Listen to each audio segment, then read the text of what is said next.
Anyone who lives in Almonte, and anyone who's ever visited the town, will have seen the magnificent Grand Falls.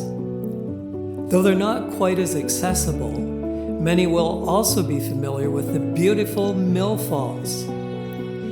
But few will be aware of a third set of falls, which I like to call Almonte's Secret Falls.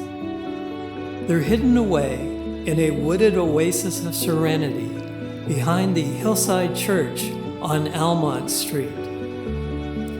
As you walk behind the church, your eyes will be drawn to a picturesque bridge which passes over a miniature rock-walled canyon through which runs a delightful brook. Going back towards the church, you'll notice this pathway to the right, which will lead you down to a delightful and mesmerizing sight.